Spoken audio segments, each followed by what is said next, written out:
नमस्कार, amazing news में आपका स्वागत है। मैं हूं कांचन ग्रोवर। आज हम बात करने जा रहे हैं आत्मनिर्भर भारत की। जी हाँ, एक ऐसा भारत जो मोदी सरकार बनाना चाहती है। आज जैसा कि आप जानते हैं कि इन दिनों भारत और चीन की सरकार के बीच में काफ़ी मतभेद चल रहे हैं और इसी बीच भारत और चीन के सैनिकों के बीच में काफ़ी मतभेद भी हुए हैं और इसी मतभेद के चलते भारत के 20 सैनिक शहीद हुए। साथ ही देखा जाए तो चीन के भी 43 सैनिक इसमें घायल हुए हैं। ऐसे में भारत की जनता काफ़ी भड़की हुई है और वो चाहती है कि चीन के सामान का बॉयकॉट किया जाए। जो चीन से आ रहा इम्पोर्ट है, जो चीन से हम इम्पोर्ट कर रहे हैं, उस इम्पोर्ट को बैन किया जाए। तो ऐसे में सबसे पहले हमें ये जानने की ज़रूरत है कि क्या हम सच में चीन की कमर तोड़ सकते हैं। इसके लिए सबसे पहले हमें एक्सपोर्ट और इम्पोर्ट के आंकड़ों को देखना होगा। यदि हम भारत के एक्सपोर्ट और इम्पोर्ट के आंकड़े को देखें तो भारत चीन से 14% सामान इम्पोर्ट करता है और अगर हम बात करें एक्सपोर्ट की तो एक्सपोर्ट का वो सिर्फ 5% भाग ही एक्सपोर्ट करता है। और ऐसे में यदि हम चाइना की बात करें, चाइना अपने टोटल एक्सपोर्ट का 3% एक्सपोर्ट करता है और इम्पोर्ट का हिस्सा तो बहुत ही कम है। जी हाँ, इम्पोर्ट में वो अपने टोटल इम्पोर्ट का सिर्फ 1% पार्ट ही वो भारत से इम्पोर्ट करता है। तो ऐसे में यदि हम चाइना के सामान का बॉयकॉट करते हैं तो इससे भारत को काफ़ी नुकसान हो सकता है। इससे भी महत्वपूर्ण बात यह है कि स्ट्रेटेजिक इन्वेस्टमेंट की ज़्यादातर हमारी कंपनीज जो यहाँ पर चल रही हैं, ज़्यादातर हमारे भारत के स्टार्टअप्स पर चाइनीज़ इन्वेस्टर्स का पैसा लगा हुआ है।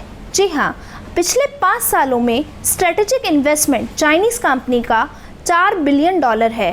तो ये रेशो काफ़ी ही बड़ा है।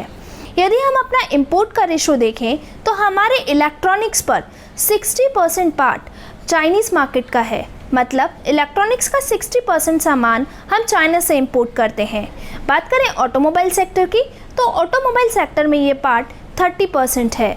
बात करें अगर मोबाइल की तो मोबाइल में से 5 में से 4 फ़ोन तो ऐसे हैं जो चाइनीज़ कंपनी के हैं। क्या पता आप जिस मोबाइल में ये वीडियो देख रहे हो वो फ़ोन भी चाइनीज़ कंपनी के द्वारा ही बनाया गया हो। यदि हम बात करें टॉयज़ सेक्टर की तो टॉयज़ का 90% पार्ट हम चाइना से इंपोर्ट करते हैं। तो ऐसे में चाइना से इंपोर्ट करने से पहले हमें काफ़ी सोचने की ज़रूरत है। तो सबसे पहले हमें ये देखने की ज़रूरत है कि आखिर बॉयकॉट का असर पड़ेगा किस पर। अगर हम चीन से इंपोर्ट करना बंद कर देते हैं तो ऐसे में सबसे ज़्यादा असर किस पर देखने को मिलेगा? तो सबसे ज़्यादा असर हमें गरीब जनता पर देखने को मिलेगा। अगर हम बात करें रॉ मटेरियल की तो हम काफ़ी सारा रॉ मटेरियल चाइना से ही मंगाते हैं और इसमें चाइना की काफ़ी बड़ी हिस्सेदारी है। अगर रॉ मटेरियल इंडिया में आना बंद हो जाएगा तो ऐसे में शायद से कंपनीज भी बंद हो जाएं और शायद से इससे बेरोज़गारी भी उत्पन्न हो सकती है।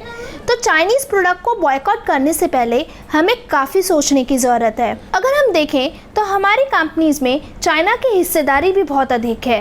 अगर हम बात करें पेटीएम, स्विगी, ओला, जोमेटो, इन कंपनीज पे भी चाइनीज़ इन्वेस्टर्स का पैसा लगा है। जैसे कि बात करें पेटीएम की तो पेटीएम में चाइनीज़ इन्वेस्टर्स का $400 मिलियन लगा है।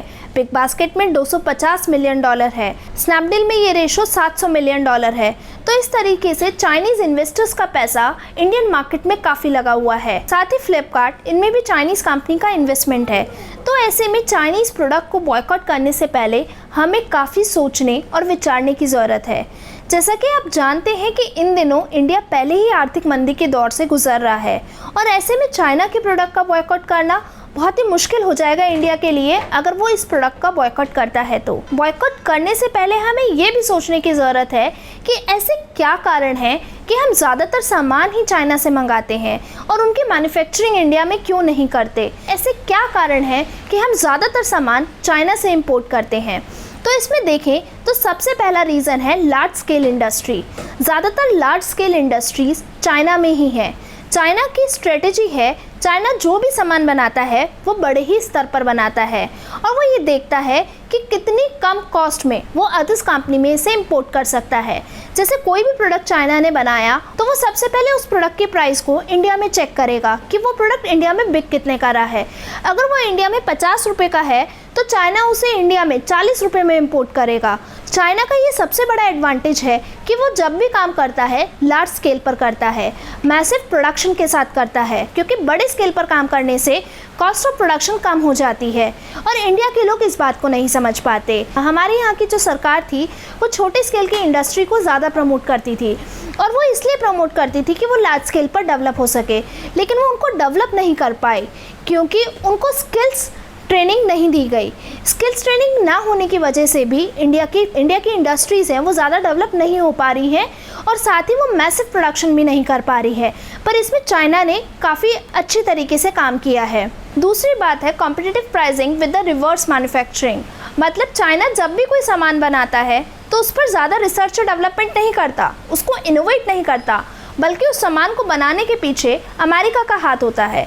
अमेरिकन प्रोडक्ट को इनोवेट करते हैं, पर चाइना इस चीज़ का फ़ायदा उठाता है। अमेरिका से उस सामान को इंपोर्ट करता है, उसे खोलता है और समझता है कि वो किस तरीके से बना है और फिर उस प्रोडक्ट को इनोवेट कर, उस प्रोडक्ट को बनाकर वो मार्केट में उतारता है। तो इस तरीके से रिसर्च एंड डेवलपमेंट का पैसा प्लस इनोवेशन के पैसे की उसकी बचत होती है।